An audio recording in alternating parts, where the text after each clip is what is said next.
I'm excited about hearing our next speaker, Elizabeth Keene. Elizabeth received her Bachelor of Arts of History from Arizona State University and her Master of Arts from Purdue University in History with a focus on religious history and women and gender studies in early modern European history. She entered a doctoral program in history at the University of California, Irvine and became a PhD candidate there in 2011. In 2013, she worked as a documentary editor and historian on the Joseph Smith Papers Project, based at the Church History Library in Salt Lake City, Utah. She's a co-editor of several documentary editions of the Joseph Smith Papers, including Documents, Volume 5, October, I'm not going to even read the dates, both of which were published in 2017. She is currently the lead editor on Documents, Volume 10, May to August 1842, forthcoming in spring of 2020. So with that, there's more there, but with that, we'll turn the time over to Elizabeth Keene.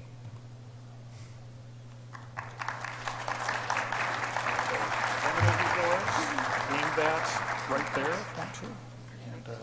and speak right into it. Thank you. It's a pleasure to be with you and to follow Angela's remarks. I think our talks will blend well with each other. It is a sad truth that there is a profound gender imbalance in the contemporary records we have for early Latter-day Saints. The documents created by men were prioritized, published, and preserved. The records of male church leaders, their public sermons, letters, and journals were valued by the institutional church and preserved by the historian's office. While some women's records were kept by the historian's office, they were often cataloged under their husband's name or scattered across collections, making them hard to locate. Most records written by women were passed down through families, with some eventually donated to the archives and many others lost over time. This imbalance has made it more challenging to find and include women's voices and experiences in narratives of church history. This imbalance also makes it particularly difficult to compare the experiences of men and women to the same event or circumstance, and to analyze how they reacted. There are a few moments where such comparison and analysis are possible. In early church history, where the sources exist to provide multiple perspectives from both women and men.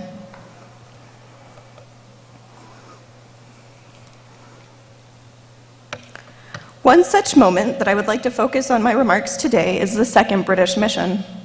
This was a mission undertaken by the Quorum of the 12 Apostles from 1839 to 1841.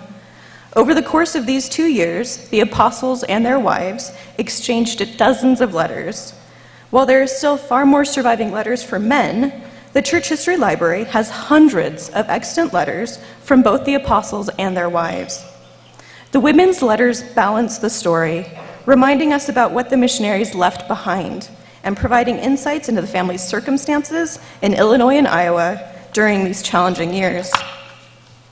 I started this research 4 years ago as an outgrowth of trying to find more contemporary records written by women in Nauvoo for use in annotation in the Joseph Smith Papers. As I became more familiar with the content of the letters, I was fascinated by the different ways the women and men reacted and to their extended separation and their personal sentiments the letters contained. These letters were the only way for these missionary couples to communicate. In our era of instant messaging, texting, and video chats, we have less appreciation for the loneliness and desperation for news that these men and women experienced during these 2 years of separation. With the exception of journals, such as those kept by Wilford Woodruff, these letters are also the most contemporary sources available. They document events as they happened and as they were communicated to their distant spouse. These are not the reflective compositions of autobiographies and memoirs, but more automatic responses that capture the raw emotions and fears in the moment. Additionally, as this was the couple's only means of communicating, many contain personal notes and sentiments that would normally be expressed privately and often never recorded. In that regard, some of these letters may best be described as love letters, but they usually contain both broadly important news and personal moments. These letters and the emotions they capture help to humanize the early saints. This is one of the many goals of the Joseph Smith Papers Project, to make the early saints more relatable, to show that they were women and men like you and I, and to hopefully take them off the idealistic pedestals we have a tendency to put them on in the church. I don't mean to detract from their considerable faith, sacrifice, or perseverance. I hope this presentation demonstrates their powerful testimonies of the gospel and their willingness to sacrifice, as well as help us recognize that they were complex human beings. Their lives were far from perfect, and we have a tendency to glorify their spiritual highs without recognizing their personal lows. Though centuries removed, I believe the struggles of the apostles and their wives are ones that we can relate to and learn from. In my research, I found the embedded, sometimes subtle testimonies of the gospel expressed in these letters especially poignant, particularly those written by the apostles' wives, and have desperately wanted them to be more widely known, so that members of the church today could understand the conviction of Phoebe Woodruff, the fortitude of Mary Ann Young, the patience of Bathsheba Bigler, the devotion of Valette Kimball, and the forbearance of Lenora Taylor. Women who you may have no knowledge of, though their husbands are often well known. Too often, when it comes to missionary work in the early church, we follow the story of the missionaries and forget the family they left behind. That is frequently a result of using missionary journals as our main source, and having little or no sources to document the family's experiences while their missionary father is absent. The precious letters of the Second British Mission allow us to better understand not only the missionaries' experiences, but the sacrifices endured by their families. But before we get to the Second British Mission, I want to provide some background on the first mission to England and its historical context. In 1837, amid a worsening national economic crisis and rising dissent among the Latter-day Saints in Kirtland, Ohio, Joseph Smith instructed Heber C. Kimball to lead a mission to England. He approached Kimball in the Kirtland Temple in early June 1837 and told him that he had received a revelation that he should go to England to open the door of proclamation to that nation and heed the same. In many narratives of this period in Kirtland, Joseph Smith's direction to Kimball is characterized as a sudden decision to reassert leadership and divert attention from dissenters who were opposing Smith and arguing that he was a false or fallen prophet leading the church astray. Although the decision might have seemed sudden to some, it was actually a natural extension of church leaders' desire to spread the gospel widely. In a November 1831 revelation, Joseph Smith commanded the church to, quote, "Send forth the elders unto nations which are afar off, unto the islands of the sea, send forth unto foreign lands." After the Quorum of the 12 Apostles was organized in February 1835, Joseph Smith directed the apostles to, quote, "Travel and preach among the Gentiles," and instructed them that they held, quote, "the keys of the ministry to unlock the door to the kingdom of heaven unto all nations, and to preach the gospel to every creature." Over time, England became the first logical step to expand missionary work overseas. In his autobiography, Parley P. Pratt recalled a blessing that Heber C. Kimball had given him, wherein he prophesied that Pratt would preach in Canada and there find a people prepared for the fullness of the gospel. Kimball's blessing also promised, quote, "From the things growing out of this mission shall the fullness of the gospel spread into England and cause a great work to be done in that land." Shortly after the dedication of the Kirtland Temple in March 1836, Pratt set off on a mission to Canada. For the next 6 months, Pratt preached in and around Toronto and converted over a dozen people. Among those he baptized were several recent immigrants from England, including John and Lenora Taylor, Isaac Russell, John Goodson, John Snyder, and the Fielding siblings, John, Mercy, and Mary Fielding. When Pratt returned to Canada the following spring, he found that these converts had informed their families in England about joining the church and were eager to share the gospel with them. The Fieldings had written to their relatives, including their brother, Reverend James Fielding, who read their letters to his congregation.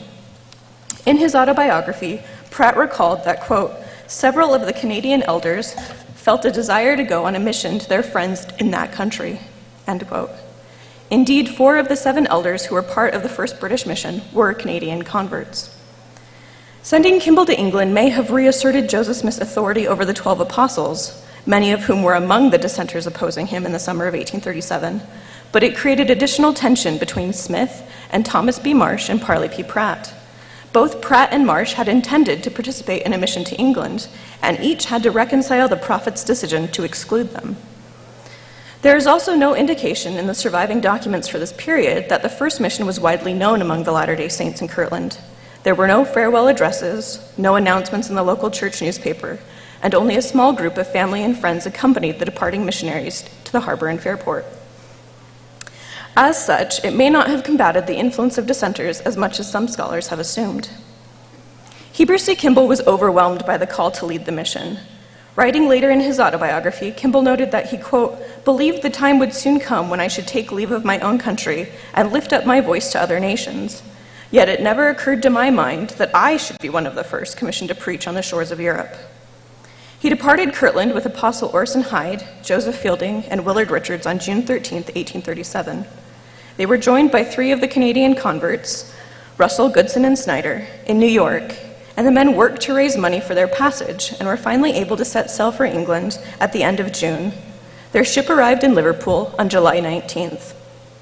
Unlike the numerous letters we have for the second British mission, there are only a handful between the missionaries and their families during this first mission.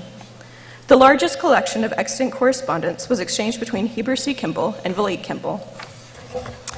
While Heber recounted the wonders of Europe and the disparity he saw between rich and poor, Villate related the waxing and waning of dissent among the saints in Kirtland and copied Joseph Smith revelations into her letters.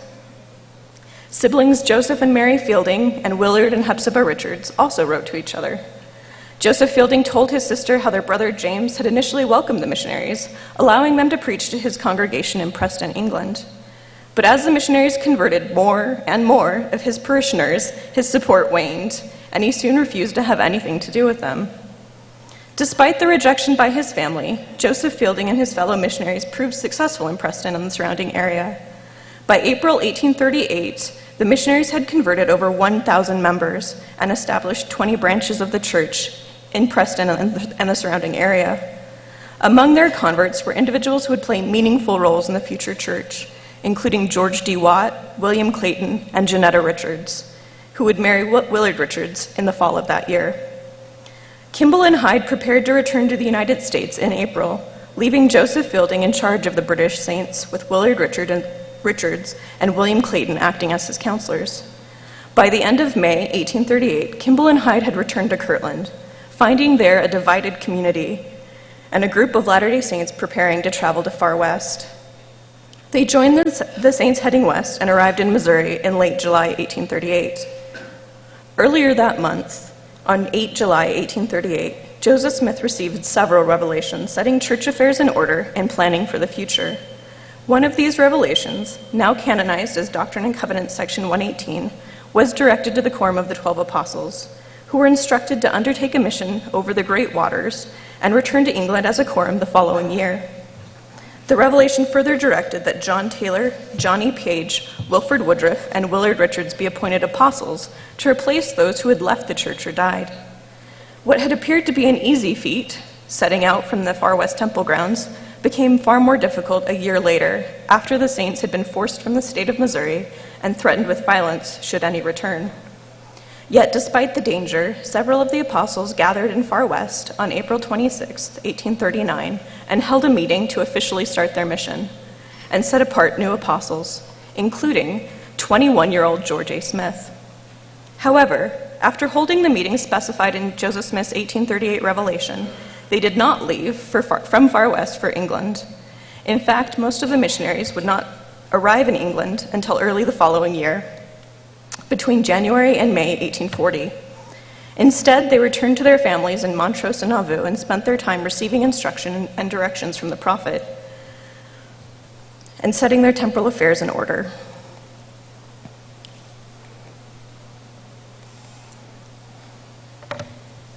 By early July 1839, the missionaries had finished their preparations, and on Sunday, July 7, 1839, hundreds of saints from Illinois and Iowa gathered to Nauvoo to hear the farewell addresses of members of the Quorum of the 12 Apostles and Quorum of the 70 who were leaving for England. Sidney Rigdon addressed the missionaries, discussing the persecution and trials they would likely face while proselytizing. Woodruff recorded that Rigdon's address, quote, was of such a nature in appealing to our affections, imparting with our wives and children, and the peculiarity of our mission, that the perils that we might meet with and the blessings that we should receive, that tears were brought to many an eye. After Rigdon, Joseph Smith spoke on a similar topic: the potential imprisonment and injustice the missionaries might face while preaching in England. Joseph alluded to the circumstances he had endured while imprisoned in Missouri, saying, "Remember, brethren, that if you are imprisoned, brother Joseph has been imprisoned before you. If you are placed where you can only see your brethren through the grates of a window, while in irons because of the gospel of Jesus Christ, remember brother Joseph has been in like circumstances also." After recounting the day's events in his journal, Woodruff concluded his journal entry with a section labeled Reflections, in which he wrote, quote, "May the Lord enable us the 12 ever to be more meek and humble, to lie passive in his hands as the clay in the hands of the potter. And may we ever realize that while we are in the service of God and doing his will, that though we may be surrounded by mobs and threatened with death, that the Lord is our deliverer and he will support us in every time of trouble and trial." Woodruff and his fellow apostles had prepared themselves and their families spiritually and temporally, but the heavy emotional toll that would result from their separation was something they could not easily prepare for.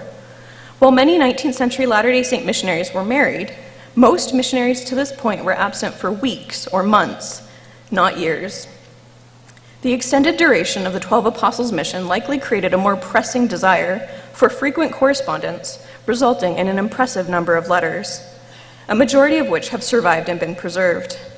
These letters are rare for the sheer number that have survived, as well as the number of letters written by women, as 19th century correspondence is often one-sided and predominantly male-centric. Although the 12 had given their farewell addresses and made their preparations to depart, their mission was unexpectedly delayed as members of the church in Illinois and Iowa began contracting malaria from the mosquitoes that were prevalent in the swampy floodplains around Nauvoo. Described as fevers and ague, meaning chills, Latter-day Saints of all ages contracted the disease. By July, the disease had reached epidemic proportions, and hundreds were bedridden. Many saints died that summer and in the following months and years as a result. This significantly delayed the missionaries, as they and their families fell ill. Because of their poor health and destitute circumstances, the potential missionaries did not leave as a large group, but staggered their departures as each felt they were well enough to travel and could leave their ailing families. By early August, the first of the missionaries, Wilford Woodruff and John Taylor, set off, but they were far from healthy. Desirous to begin their mission, most of the departing missionaries left home while still ill or in the early stages of recovering, finding it necessary to rest and recover, often dependent on the care of strangers as they traveled east with limited funds. Over the next several months, the other missionaries also left Nauvoo, but many were forced to stop along the way, either because of their ill health or their need to work to acquire funds to travel. The cost and time needed to travel to the eastern United States meant that it took the men months to finally gather as a quorum in New York City. From there, Woodruff and Taylor set sail for England in December, with Young, Pratt, and others waiting until March 1840 to leave for Britain. As difficult as the missionaries' circumstances were,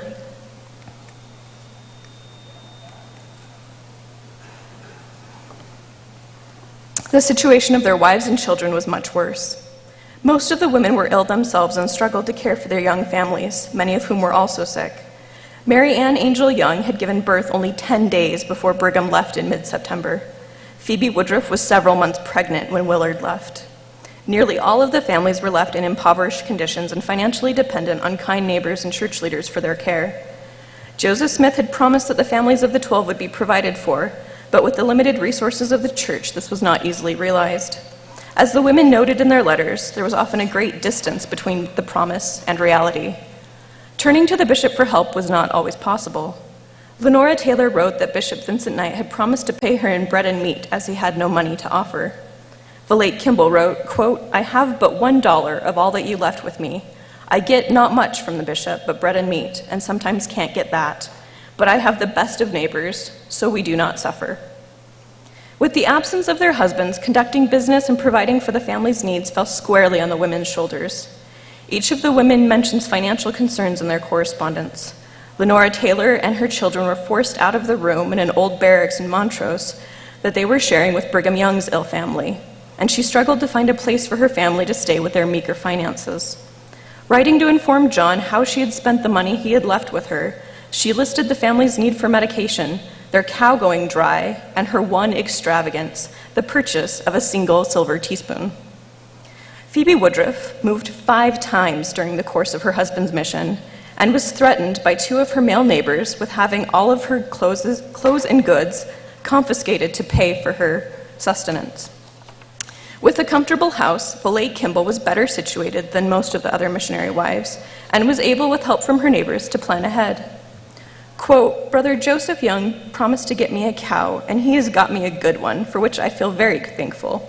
Brother Hubbard gave me a pig last spring, which I think, if well fattened, will make our meat for winter.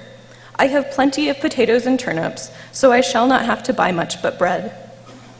In perhaps the most financially dire straits, Mary Ann Young insisted that the family's circumstances were poor, but comfortable, in her letters to her husband. It was only after Volate Kimball wrote to Heber, noting that the Young family was living in a partially constructed home she would hardly call a shelter, that Brigham realized the extent of their circumstances. Traveling without purse or script and dependent on the charity of others, the missionaries likewise found themselves in fluctuating financial circumstances. Each remarked on the generosity of the English saints and thanked God for their needs being met. At various points in their mission, many of the men found themselves able to send money or gifts home, such as fabric, shoes, or this watch. Realizing the difference in the cost of living between England and New York, Parley P. Pratt urged his wife to sell their household goods and bring their family to live with him more cheaply in England. He refused to take no for an answer, writing, quote, "Courage, Mrs. Pratt, you have performed more difficult journeys than this, and if you will take hold with courage, the Lord will bless and prosper you and our own little ones and bring you over in safety." In asking this, Pratt resolved the most profound sacrifice identified by the missionaries, their separation from their wives and children. Traveling to what they described as a new world, a foreign land, and a strange land, left these men in unfamiliar surroundings and largely dependent on strangers. This lengthy mission to England also removed them from their community and their domestic roles as husbands and fathers. In his letters, Brigham Young expressed his worry to his wife that the children would not recognize him when he returned. Lenora Taylor sadly related an incident to her husband where their youngest son, seeing Abraham Smoot, thought he was his father and ran and embraced his legs, repeating, "Papa, Papa," only to be corrected by his mother and told that his father was still gone. Each of the fathers sent kisses to their children, instructing their wives to kiss them on their behalf. Likewise, the wives and children sent their kisses and well wishes to their husbands and fathers.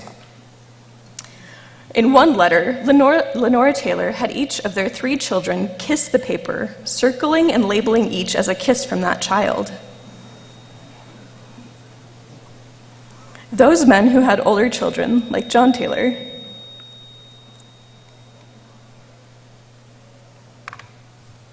wrote separate instructions for each of their older children, providing them with fatherly instructions, reminding them to be good, to study, and to mind their mothers. In contrast to those with larger families, Phoebe Woodruff gave birth to their second child, a son she named Wilford, several months after her husband had left for England.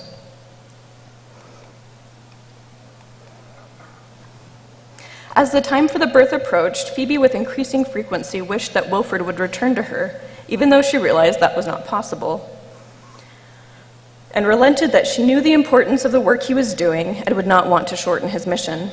That did not stop her from dreaming, however, and she related how she dreamed that Wilford had returned to her only to be crushed when she woke. Dreams of their spouses, and for the missionaries of their homes in Iowa and Illinois, were a common occurrence. Brigham Young related in his letters to his wife that he dreamed often of home and family. Dreams also seemed to foreshadow events, such as Wilford Woodruff's dream that his young daughter, Sarah Emma, had died. They also seemed to reassure. Heber C. Kimball, distraught about leaving his wife and family while sick, dreamed of an ill Volate who he raised from her bed, and she regained her strength. This comforted him, and he believed that she would be able to recover. Several letters between the missionary couples relate having conversations in dreams. During a time of disagreement, both Volate and Heber C. Kimball recounted dreams in which the other seemed distant to them. Heber went so far as to despair that the Volate in his dream had turned a cold shoulder to him, while his wife wrote back that she believed such coldness would not be the case if they were actually together. There is often a profound sense of longing and loneliness in many of the letters as they reflect on the distance between them and their spouses. As a postscript in one letter, Lenora Taylor wrote, quote, "I feel as if I want to get into this letter and go to you." Heber C. Kimball wrote to Valete noting that, quote, "The love that I have for you has eclipsed all men's on earth, and I believe it ever will while I live and through eternity, and then will never end. I am perfectly miserable out of your sight. I esteem you most precious of all things below this sun." He was very effusive. This is echoed in several of the women's letters. Phoebe Woodruff resolved that next time Wilfred traveled to England, she and the children would go with him, as she was tired of being alone. Their devotion to their spouses was evident as they each, in their own way, acknowledged what Heber C. Kimball plainly wrote, quote, "that no one in this world can make me as happy as you can." Brigham Young wrote that he loved his wife very much, even if he did not, quote, "make quite so much a fuss about it as other men." George A. Smith, who had been courting his future wife, Bathsheba Bigler, before he was made an apostle and left for the mission to England, wrote in a December 1840 letter, quote, "I keep you still in memory, and the pleasant hours which I have spent in your society are also remembered, and the Lord willing, we shall see each other again and talk over matters. I am determined never to take another mission without you across the ocean, unless the Lord so order it." Nearly every letter between the couples contains the request for more letters, sent more frequently. Letters arrived on average about 2 months after being sent. With delays, some letters took 4 or 5 months. And some, though sent, never arrived at all. While many of the couples wrote letters in response to their spouses' letters as they received them, Valete and Heber C. Kimball wrote each other even more frequently, not waiting for a letter to arrive before starting on a new one. In fact, Brigham Young commented on this frequency in a letter to his wife 6 months after leaving home, writing, with evident envy, "Brother Kimball has just received another letter from his wife, but Brother Brigham has received but one since he left home. I wish you would write but a few lines to him to comfort his poor heart." Later in the same letter, he coyly wondered if sending Mary Ann a provocative love letter would entice her to write, but in the next sentence dismissed the possibility and said he was ashamed at the thought, and told her not to show the letter to anyone. Through a misunderstanding, the Woodruffs experienced a delay of several months before they started corresponding regularly. Each was waiting for the other to write first. So for 2 months, no letters were sent. Finally, Wilfred broke the stalemate, asking Phoebe why she had not written to him. Phoebe replied that she'd been waiting for him to write. Phoebe also faced further difficulties in writing, as she was several months pregnant and caring for their daughter, Sarah Emma, a toddler. Experiencing what must have seemed an unendurable silence from his wife, Wilfred Woodruff wrote more and more frequently, numbering the letters he sent, likely afraid that they were not being received. In their letters, the apostles frequently expressed a gratitude for the letters they received from their wives. Heber C. Kimball called one of his letters from Valete a tender morsel, and wore another threadbare with handling. However, sometimes letters were too limiting, and the couples noted their desire to be in each other's presence.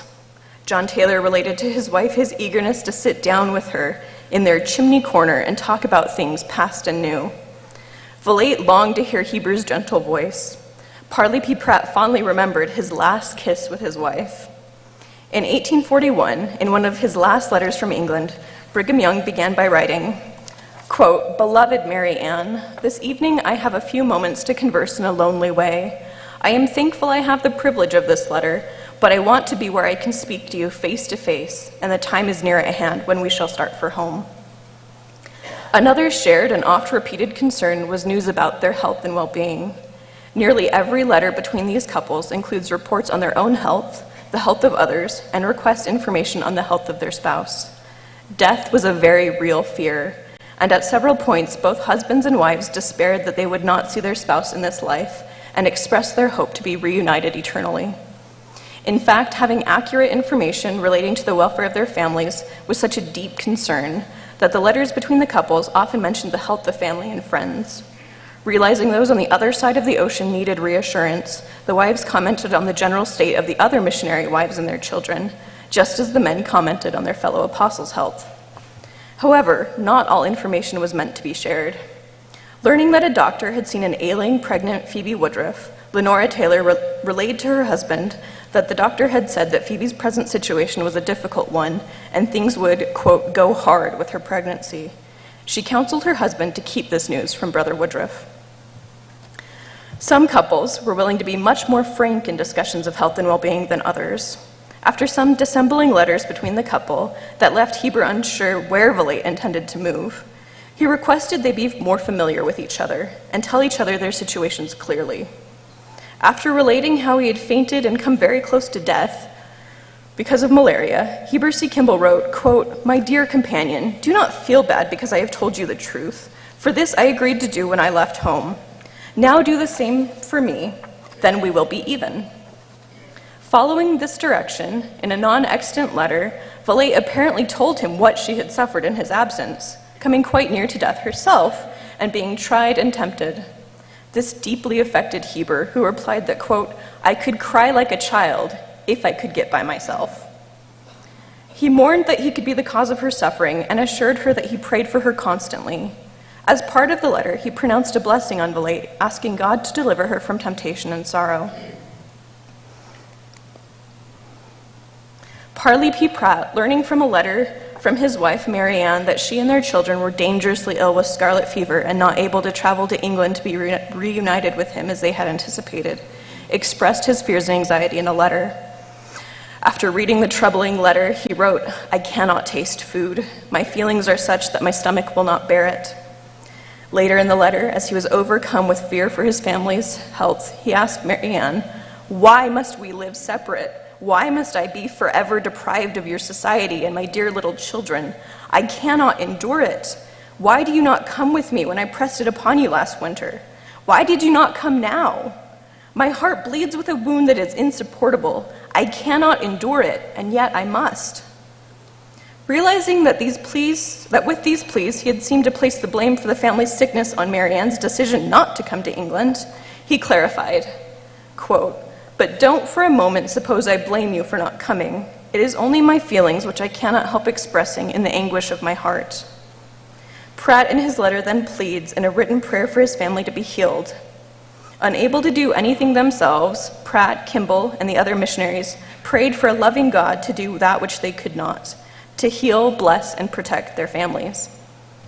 Yet, while Parley P. Pratt only had to face the prospect of losing his family and return to New York to find them well, Phoebe and Wilfred Woodruff's 2-year-old daughter died during the mission. Although Phoebe wrote him as soon as it happened, hers was not the first news to reach him. In a letter of consolation, he explained that he had seen their daughter's name on a list of recent deaths in Nauvoo. Recalling a dream he had had soon after leaving home, he told Phoebe that he had had conversations with her in his dreams, and, quote, "On one occasion, Sarah Emma was not with us, and I inquired where she was, and you said she was dead, and gave me something of an account of it. But as I had heard from you since, and she was well, it had almost slipped my mind." These dreams and warnings may have made his daughter's death easier for him to bear, but he also trusted fully in the hope of eternal life and being reunited with her one day. Phoebe, although also resigned to the will of God, took little Sarah Emma's death, only months after giving birth to her son, much harder. She was understandably distraught and lonely. She wrote that a gloom and darkness hung over her. She felt that the most trying aspect of their situation was that she and her infant son were her daughter's only mourners.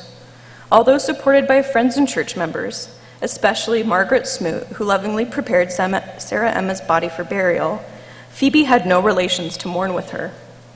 Wilfred said he had discovered from his dream conversations with Phoebe that she had had, quote, "many lonely hours and some gloomy meditations, as you were left alone so long and had no relations to keep you company.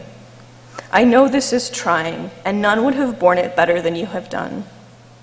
He praised her resilience and reminded her of the many tribulations the saints in all eras of time had to endure and the hope of the next life. Eventually, Phoebe was able to echo Job, writing in her letter about Sarah Emma's death, quote, "The Lord has given and the Lord has taken away. Blessed be the name of the Lord." But the difficulties of her situation soon overcame her, and she moved to her parents' home in Maine for the duration of Wilfred's mission.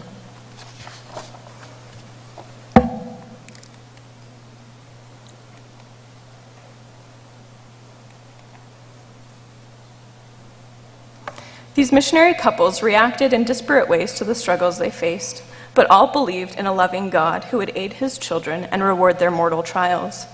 Heber C. Kimball characterized he and his wife's period of separation as, quote, one trial above the rest, so we have gained one more victory over the devil. Janetta Richards wrote a postscript in a letter Heber had composed to Valet offering her sympathy to her and the other missionary wives. Quote, I can truly feel for you and the rest of our sisters who are called to sacrifice the company of so near and dear relation, and left as it were alone, though I must not say alone, for I believe that the Lord is and will be with you in their absence. Dear sister, we will lift up our hearts and rejoice, looking forward to that day when we shall meet never to part, which may our Heavenly Father grant. Phoebe Woodruff reflected in one 1840 letter that those women who had never parted from the company of their husbands did not realize the blessing they had.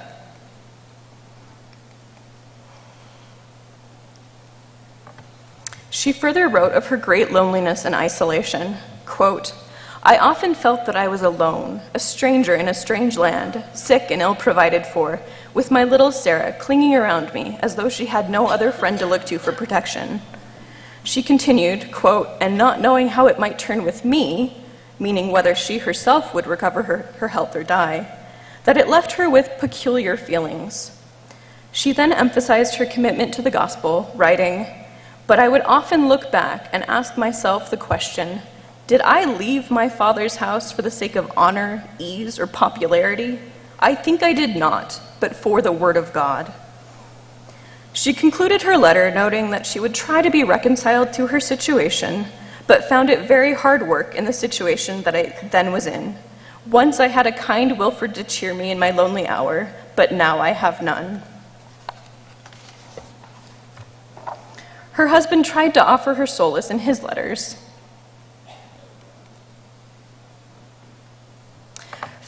Writing, quote, Phoebe, I know you have made sacrifices, and great ones too. You have made them for Jesus Christ and his cause, and you have made them for me. Some of them have been of such a nature that it hath required all the powers of the soul to pass through them, and these sacrifices still continue. Now our separation is required for a season in order to do the will of God, but I think you are sensible that no worldly honor or earthly gain would cause this, our separation. Know nothing but the commandment of God. Concerned about the impoverished conditions she faced and the sacrifices she was making, Brigham Young asked Mary Ann how he could help her. She replied that she would live anywhere, that no sacrifice was too much to bear. This was a conviction recognized and shared by each of these couples as they resolved to do whatever was required of them to further the work of the Lord. The depth of Mary Ann Young's and other apostle wives' conviction may help us understand why they rarely discuss their trials in their letters. The apostles' letters are sometimes quite direct and vulnerable in relating their trials and challenges. In contrast, their wives rarely go into such detail. They might mention poor health or challenging finances, but usually only in passing. None of the women offer an explanation for their reticence, so we can only guess as to their motivations. But Hepzibah Richards, in a January 1838 letter to her brother Willard, then serving in the First British Mission, offers potential insight into the apostle wife's frame of mind when she admitted her reluctance to share bad news with him. Quote, and now, Brother Willard, I must proceed to give you some account of the present state of things in this place. Would I had more cheering intelligence to communicate. For when you are so far separated from friends and home, it grieves me to write anything that is calculated to give you pain. Perhaps, like Hepzibah Richards, the missionary wives were reluctant to burden their husbands with their hardships when they knew that they had little ability to help. Nearly all of the apostles commented in their letters about the difficulty of inaction and only having prayer as an outlet to help their families. These women realized firsthand the poverty church members were facing and made do as well as they could, avoiding asking for additional assistance from church leaders. Perhaps the women considered it their Christian duty to suffer in silence, part of their commitment to the gospel and their husbands' missionary labors.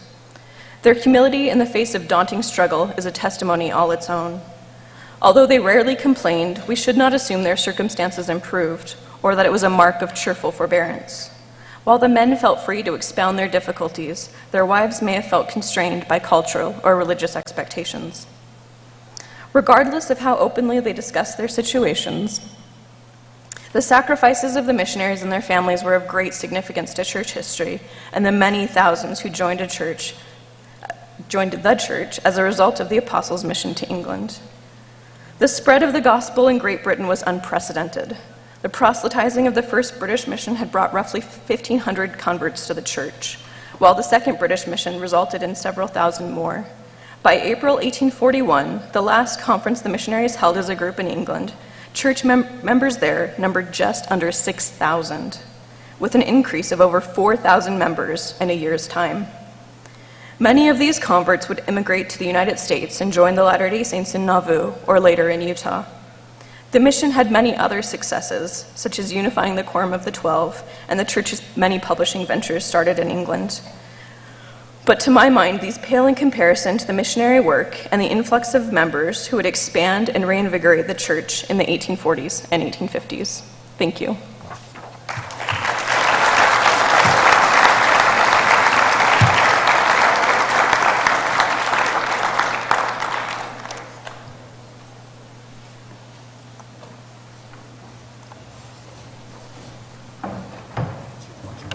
Okay.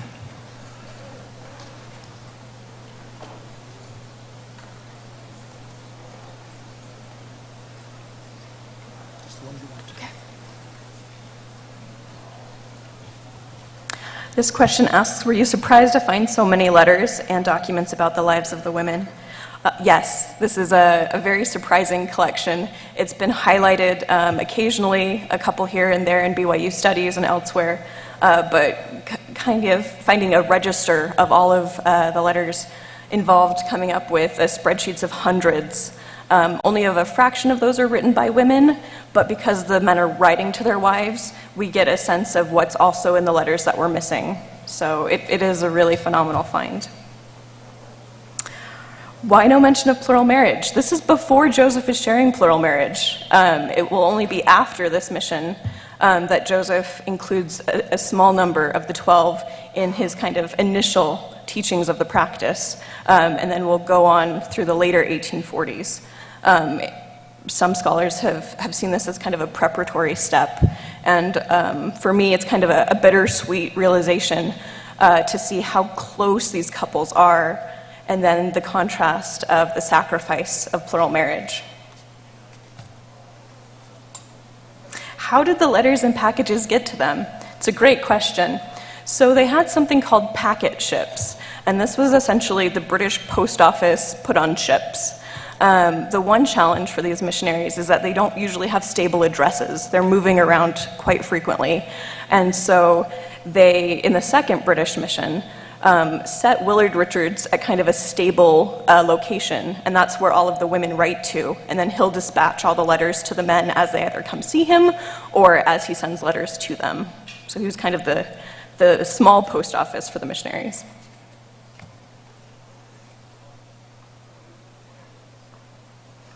Did I have a favorite? All of these couples have a different tone to their correspondence. Heber and Valete are sometimes very melodramatic, like that quote from Heber where he says, "You're just the best in the world and I can't live without you." That's kind of the tone of all of their letters. They're very effusive. Phoebe and Wilfred Woodruff are far more kind of humble. In fact, in one of her letters, Phoebe is writing from her bed. She's bedridden in the late stages of pregnancy, and she's very self-conscious of her writing. And she says, "Don't judge me, this is poor paper. I have a poor pen. I'm not spelling things well. I didn't correct it." So kind of very self-conscious of how she's representing herself to her husband, who in his letters, in these last slides, if it'll work.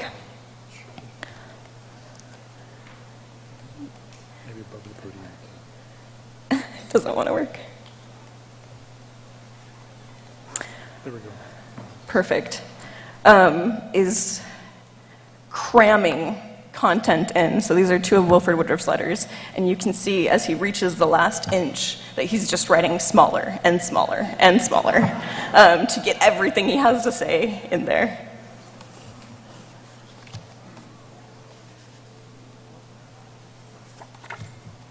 There's two more here.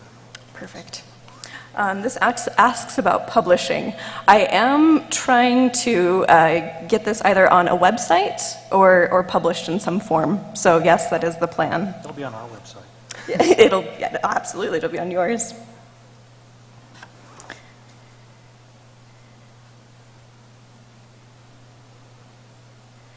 This is a great question, so I'm going to read it fully. In addition to encouraging my daughters to keep a meaningful journal record of their lives, what can I do to value, encourage, and celebrate female voices in the creation and sharing of church history?